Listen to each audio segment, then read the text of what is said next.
Bonjour. Moi, j'ai envie de vous faire partager en fait les interrogations et les réflexions que j'ai eues pendant ces dernières années. Donc, je suis effectivement programmeur à Ubisoft, mais en fait, c'est pas de ça dont je vais parler directement. C'est plus le côté artistique en fait. Moi, je m'intéresse beaucoup aux relations entre justement la technique, pour nous, ça correspond vraiment au code, et l'artistique. Et donc ça, c'est ce que je fais. Voilà, on va pas dire le soir, mais les week-ends, je fais beaucoup de game jam. Il y a beaucoup de gens il y a beaucoup de gens ici avec qui j'ai fait des jams, et ils savent que je suis pas du tout artiste au sens classique du terme. Hein, je sais pas dessiner, je ne sais, voilà. Donc là, on va parler d'un point de vue global en fait de l'art.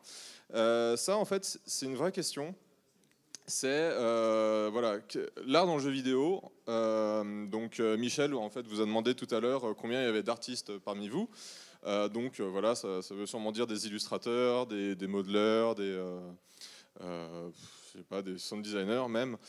Mais en fait, voilà, l'art dans le jeu vidéo. Ça d'ailleurs, c'est le titre d'une exposition qui est en ce moment aux Arts Ludiques.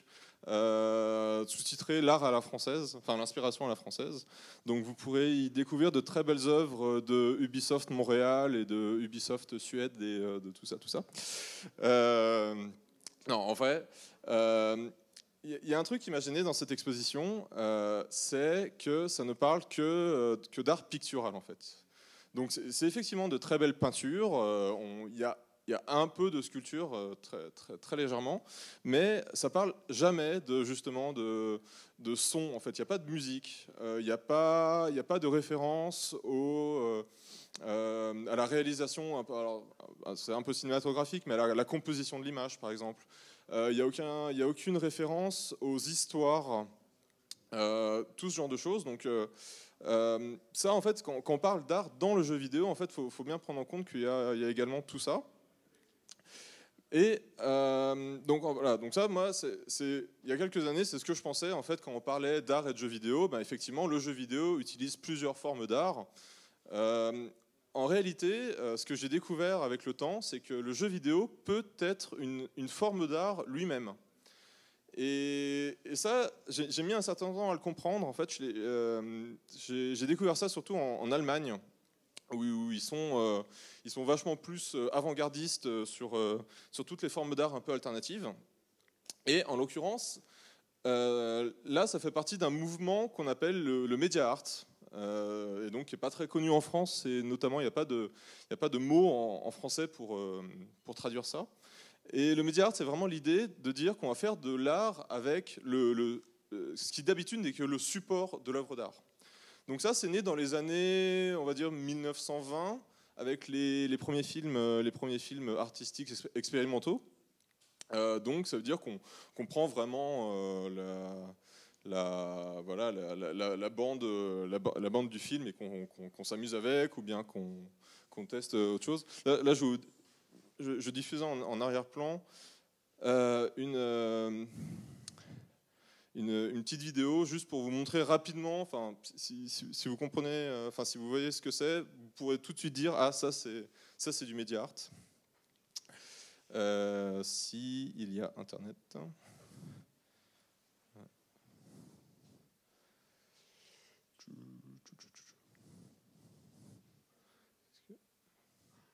On va regarder sur YouTube.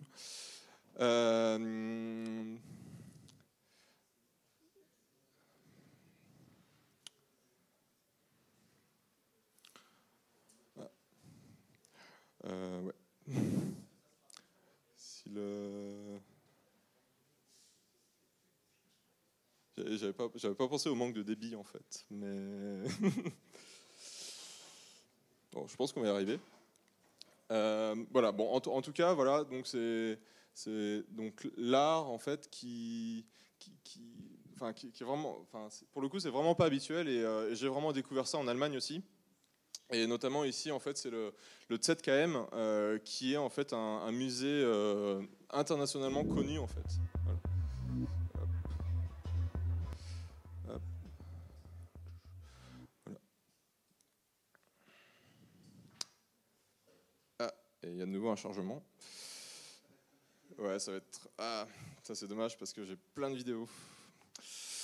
Bon, tant pis. Peut-être un peu. Donc voilà, donc là en l'occurrence, c'est une petite présentation d'une exposition qu'il y a eu sur l'écriture comme l'image en mouvement. Alors c'est pas de très bonne qualité, mais vous pouvez voir que en fait ça s'amuse vraiment avec toutes les formes d'écriture. Et voilà, donc ça c'est typiquement du media art. Donc si vous voyez une forme d'art qui s'approche un peu de celle-là, voilà, c'est du media art. Voilà. Donc l'allemand est une langue très belle quand les phrases commencent pas par Schriftfilme. Mais en tout cas, voilà, donc c'est vraiment quelque chose que j'ai découvert en Allemagne. Hop, on va fermer ça. J'y viens. Vous inquiétez pas. Mais justement, en fait, avec l'essor de l'informatique, il y a eu forcément des artistes qui se sont intéressés à ce nouveau média et donc les moyens d'en faire de l'art. Donc là, on touche on touche au média art qui va toucher l'informatique. Alors maintenant, on parle beaucoup de new media art. C'est un peu différent dans le sens où c'est de l'art en fait qui concerne les nouveaux médias. Du coup, c'est toutes les installations interactives que vous pouvez voir, comme la Fête des Lumières à Lyon, quand vous voyez des projections sur des murs, tout ça. Voilà, c'est ce qu'on appelle du new media art. C'est un peu différent. Là, par exemple, je pense que vous devez connaître ça. C'était en 2009. Donc, Aram Bartol, c'était au début à peu près début de Google Maps, et donc il a décidé de. Alors, si j'avance un peu dans la vidéo, il a décidé de prendre en fait le petit marqueur Google Maps, le petit A en fait à l'époque qu'on connaissait, et en fait il l'a incorporé dans la vie réelle en faisant donc des grandes maquettes de quelques mètres de haut. Aram Bartol, c'est aussi celui qui a fait les dead drops. Si vous connaissez les dead drops, c'est les clés USB qui sont fichées dans les murs et qui servent en fait justement de lien de communication en fait sans surveillance. Ça veut dire que n'importe qui peut venir et brancher son PC et mettre des fichiers et puis prendre des fichiers des autres. Et donc c'est un réseau, un système d'échange sans contrôle.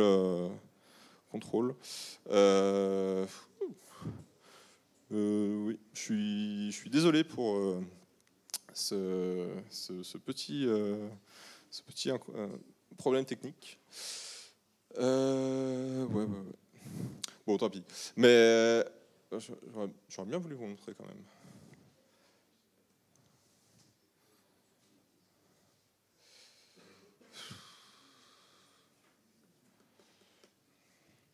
Bon, tant pis.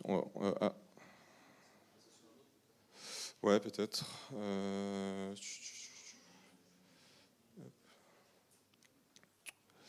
Ouais, celui-là. C'est un branchement Ethernet, à la rigueur. Mais...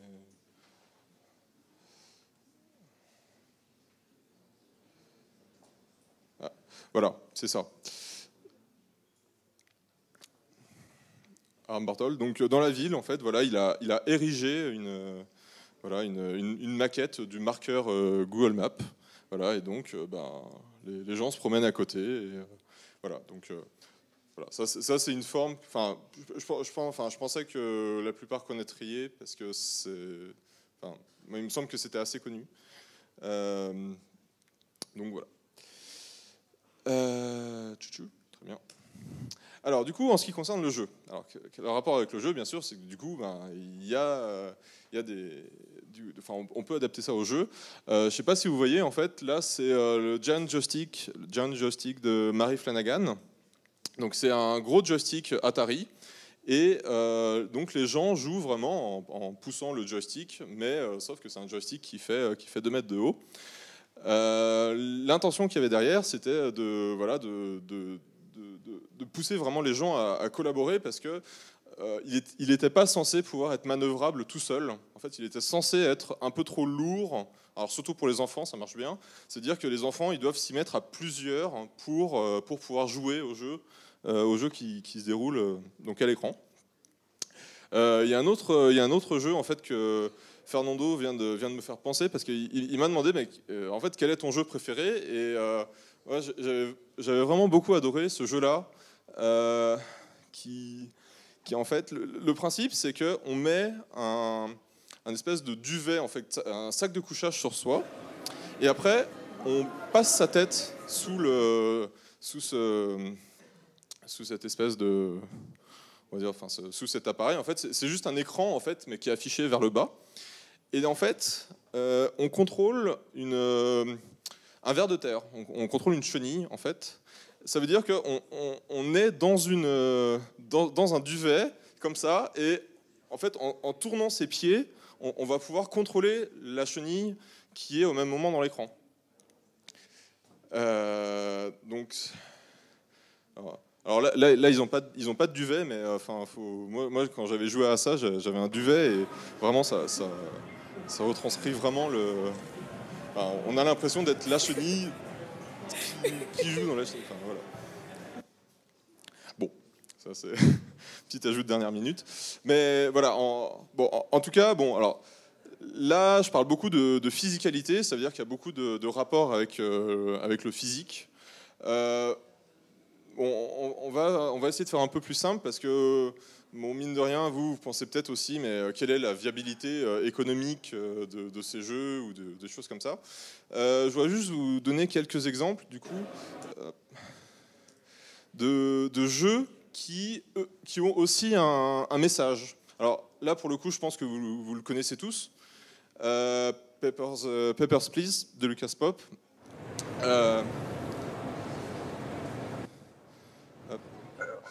Donc, bon, alors rapidement, si jamais il y en a qui ne le connaissent pas, en fait, on incarne un garde-barrière, en fait, dans une situation un peu guerre froide. Enfin, il y a, pour diverses raisons, donc il y a des migrants qui essaient de rentrer dans le pays, et donc nous, on incarne en fait un douanier qui contrôle en fait donc les immigrants.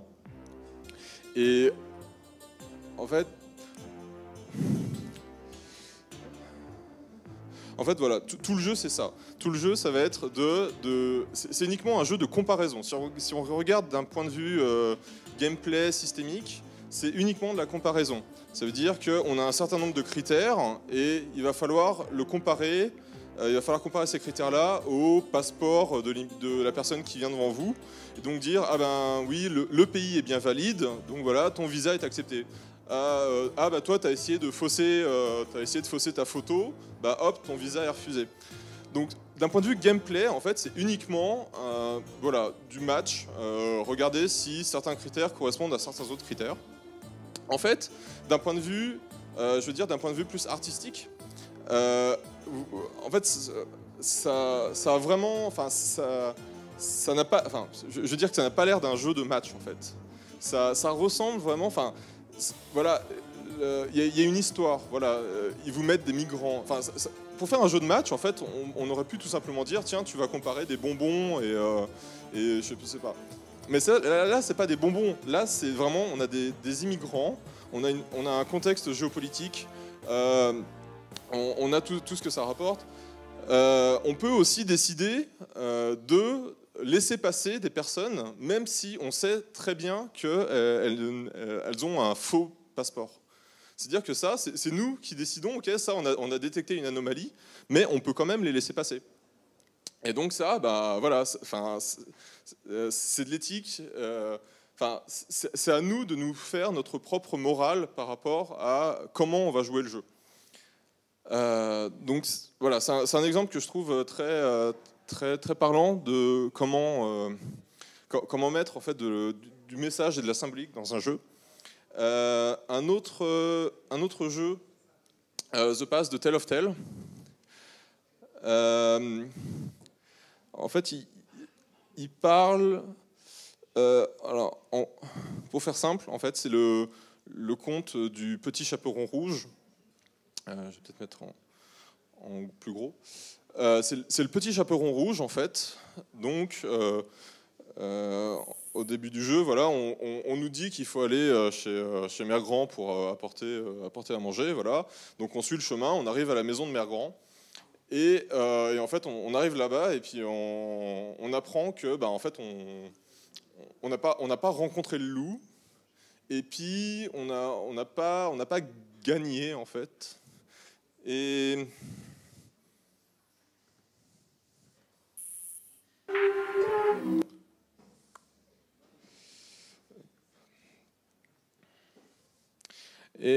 en fait, donc on se rend compte que tout le but du jeu, ça va être de ne pas suivre le chemin, pour ne pas aller chez Mère Grand, mais justement de partir dans la forêt et de s'y perdre.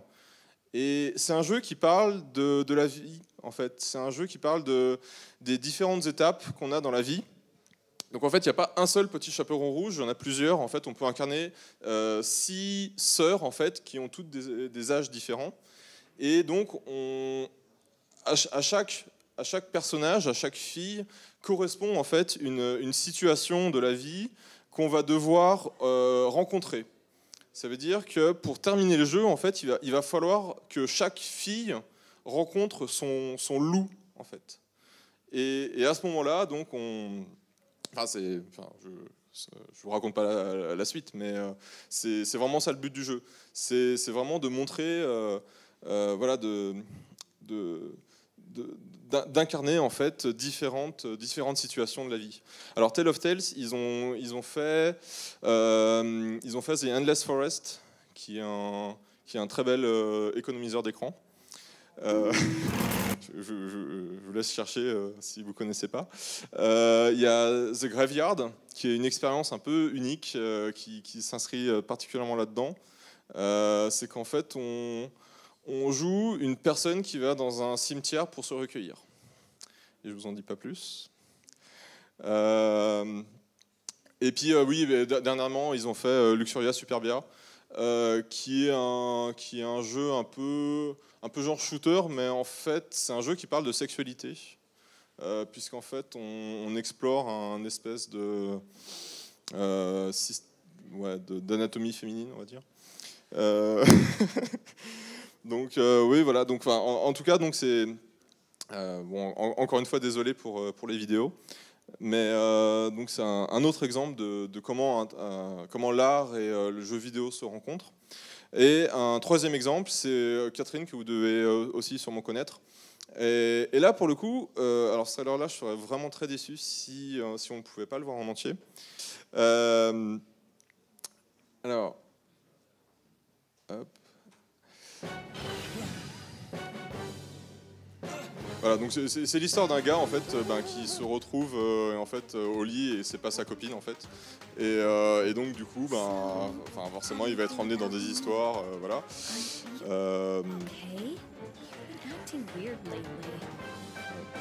Donc ça, c'était sa vraie copine, et puis la petite blonde, là, c'est du coup une fille qu'il connaissait pas, et puis voilà. Bon alors, du coup, tout le trailer, en fait, donc il y a des images comme ça, voilà. Et en fait, ce qui est vachement rigolo dans ce trailer, en fait, c'est que ça montre aucunement le gameplay en fait du jeu. Si vous avez déjà joué au jeu, vous savez que le gameplay, en fait, c'est un espèce de, je vais pas dire puzzle, mais c'est un jeu de briques. En fait, faut monter des briques et faut les pousser dans un sens, dans l'autre, et puis pour arriver au sommet de la tour. Et en fait, ça, du coup, ce gameplay-là, je veux dire que c'est à peu près, c'est vraiment la moitié du jeu.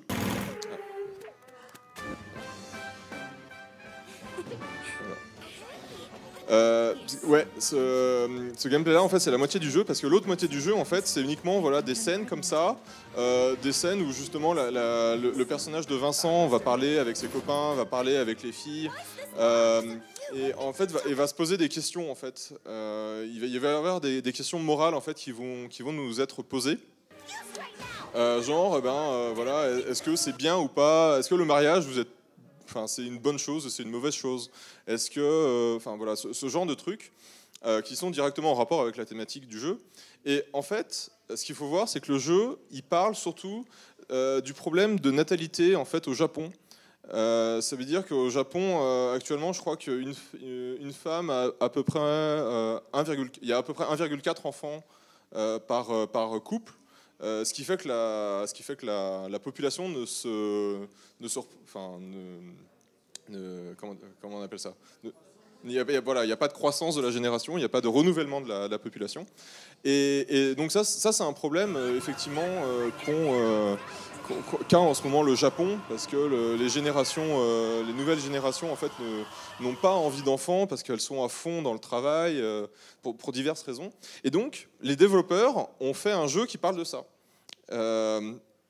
Mais vous voyez qu'ils l'ont fait très, très, très habilement, parce qu'ils ont pas fait juste un serious game qui va dire ah faites des enfants.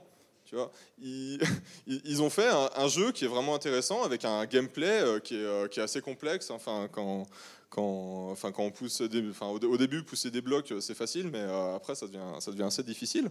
Donc, un jeu qui est intéressant, qui est graphiquement, qui est très beau. Voilà. Et à travers ça, il passe le message de justement. Voilà, de ce problème-là et de qu'est-ce qu'on en fait. Et en fait, au final, c'est le joueur qui se forge son propre avis à travers le jeu. Voilà. Donc ça, c'était donc un autre exemple de jeu justement que je vais dire que c'est un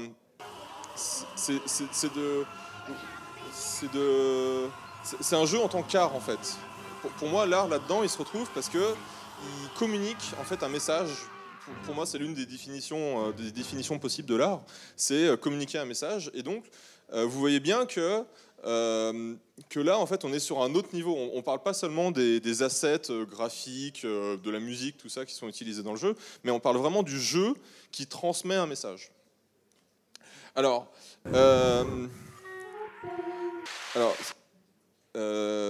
en fait, c'est là que je me rends compte que, j'ai peut-être un peu honte maintenant parce que ça, je vais vous présenter des jeux que j'ai fait moi et c'est pas du tout le même niveau graphique. Donc ça, pour le coup, quand je vous dis ça que je savais pas dessiner, ça c'est à peu près ce que je sais faire.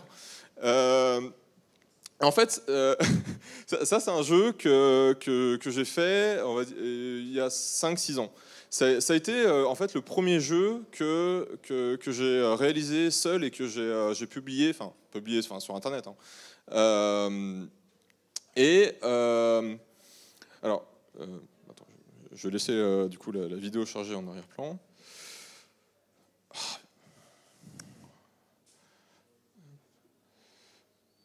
Voilà. Donc, les graphismes sont très très rudimentaires. En fait, je voulais faire croire que c'était un jeu pour enfants, donc avec des graphismes d'enfants. Avec alors ça c'est une musique d'enterrement, voilà pour info. Hop, voilà, donc voilà, donc là il y a un enfant, tout ça. Donc on contrôle un enfant. Donc je voulais vraiment que le joueur il pense au début que c'était vraiment un jeu d'enfant. En fait, le jeu il parle de c'est pas bête. Attends, je vais fermer ça. Hop.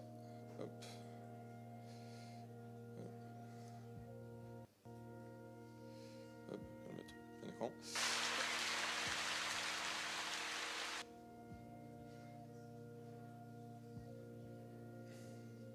A priori, c'est pas moi. Mais... Bon, voilà. Et donc en fait, le jeu, en réalité, il parle des choix qu'on a à faire dans la vie. En fait, il parle de la vie. Ça veut dire qu'en fait, vous n'allez pas seulement incarner ce petit enfant. En fait, vous allez l'incarner à travers tous les âges de la vie. Et il va être confronté à des choix. Et comme ça, donc, il va orienter en fait son avenir. Et à la fin, donc, on nous pose la question de si j'avais eu le choix, en fait, est-ce que j'aurais fait différemment? Voilà. Et ça parle. Enfin, c'était à l'époque. C'est peut-être la vidéo là qui tourne en fait, ou je sais pas. Non. Bon, voilà. Ça c'était à l'époque en fait. J'allais presque finir mes études. Et je me posais vraiment des questions par rapport à ce que je faisais. Ça veut dire que donc moi je suis voilà donc ingénieur, programmeur, tout ça de formation. Et en fait, j'en étais vraiment arrivé à un point où, enfin, je me demandais si vraiment j'allais faire ça toute ma vie et si ça allait me plaire. Et c'est là, en fait, c'est à ce moment-là que je suis allé en Allemagne et que j'ai montré ça en fait dans une école. Et les gens m'ont tout de suite dit que c'était très puissant en fait ce que j'avais exprimé à travers ce jeu. Alors que moi à l'époque, enfin, je pensais que ce jeu-là c'était vraiment de la merde, hein, enfin, qu'on soit clair. Et il m'a mis un certain temps en fait, il m'a fallu un certain temps pour comprendre en fait ce qui en retournait. En fait, cette école-là, en fait, c'est l'école qui est affiliée au ZKM. C'était le ZKM. Et à l'époque, je ne connaissais pas encore ce que c'était, je ne connaissais pas du tout le Media Art. Et donc, c'est à travers cette école que j'ai appris. Mais attends. Est-ce que. C'est peut-être The Pass, en fait. Ah, c'est pas bête. Bien vu. Hop. Ben, ouais, du coup, je l'ai raté. Bien vu.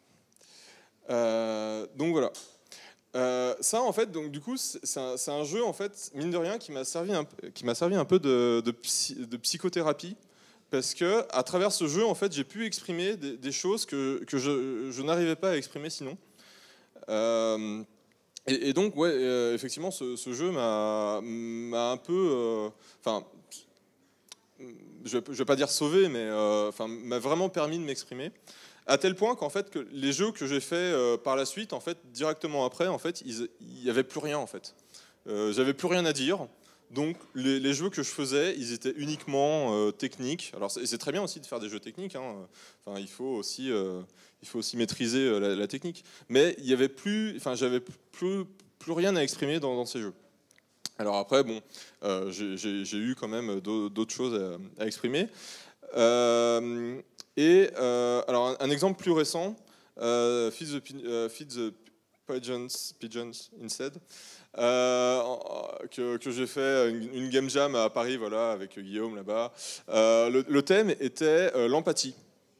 L'empathie. Et moi, en me promenant dans Paris, en fait, il y avait un truc, une fois, qui m'avait choqué, une situation. C'était que j'avais vu une vieille dame donner du pain à des oiseaux, alors qu'il y avait un SDF, enfin, une personne juste à côté d'elle, et en fait, elle lui donnait rien. Voilà. Et bon, ça m'a un peu choqué, et du coup, j'ai décidé de faire un jeu là-dessus.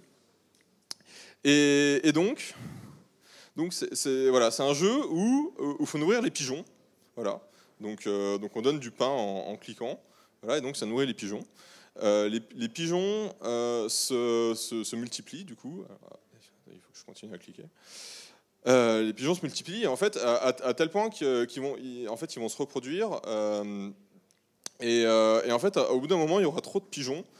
Et la mairie va devoir envoyer des balayeurs, en fait, pour enlever les pigeons. Et normalement, il devrait bientôt apparaître.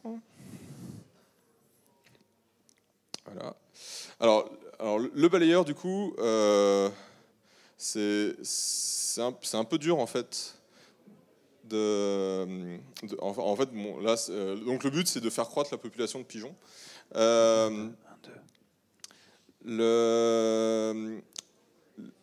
Si les balayeurs arrivent avec le réseau, ils vont pas venir. Ah, ça, c'est sûr. Tu m'étonnes. Non, en fait, là, les pigeons, ils sont tous agglomérés et en fait, ils se donnent des coups de bec entre eux. Et du coup, c'est pas l'idéal. Ah, mais il devrait bien arriver là quand même. Attends, on va essayer de diviser les pigeons. Hop. Non, ça marche pas. Je trouve la situation très, très intéressante. Super jeu, Jonathan. Je suis désolé, normalement, il aurait dû arriver depuis belle lurette.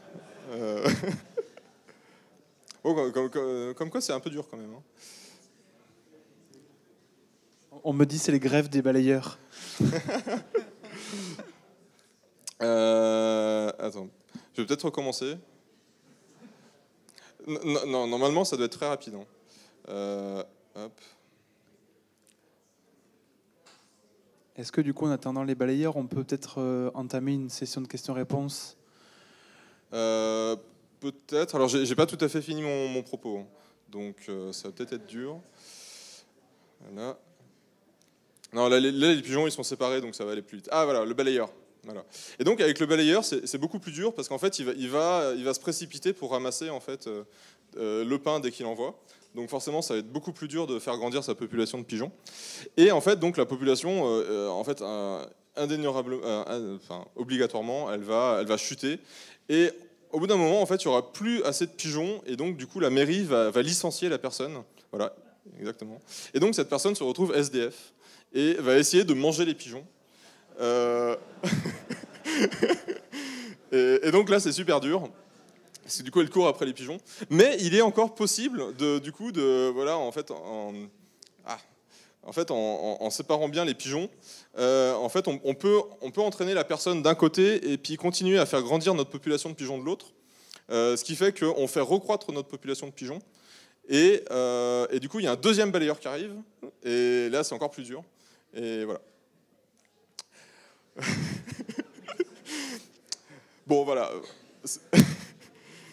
Bref.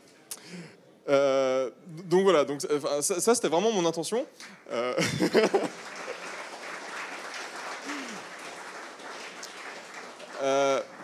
Vous noterez que dans mon intention, en fait, j'ai jamais dit. En fait, je l'ai pitché comme ça au Game Jam. J'ai dit, voilà, moi j'ai envie. Enfin, j'imagine un jeu où il faut faire grandir sa population de pigeons.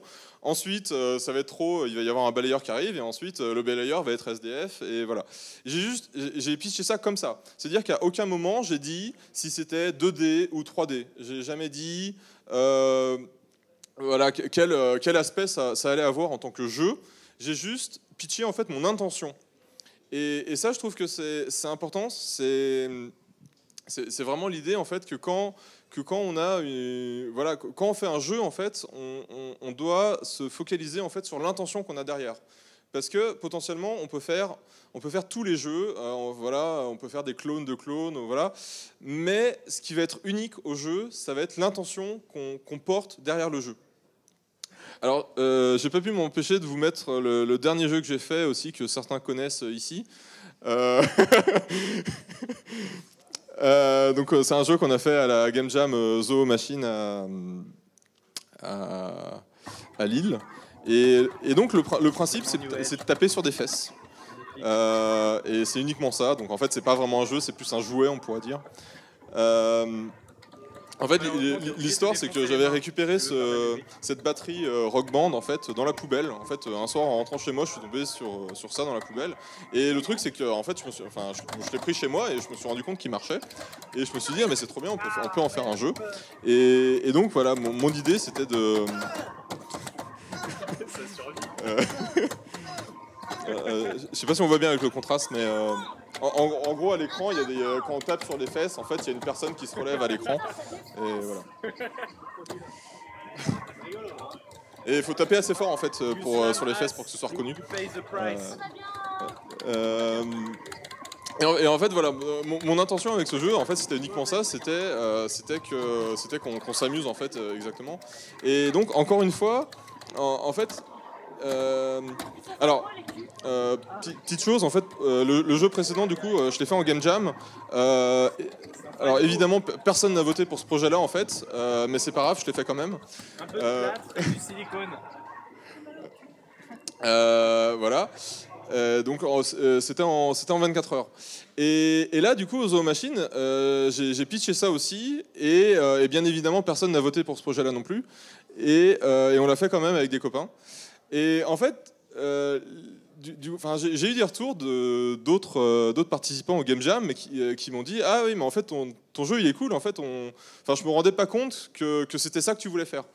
Et en fait c'est normal parce que j'ai pas du tout pitché ce jeu.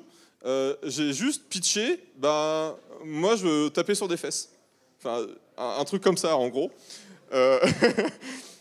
Et donc forcément, bien sûr que les gens ne se sont pas rendus compte qu'il y avait ça derrière. Mais en fait, ça, L'esthétisme, enfin, c'est pas, je l'ai pas trouvé tout seul.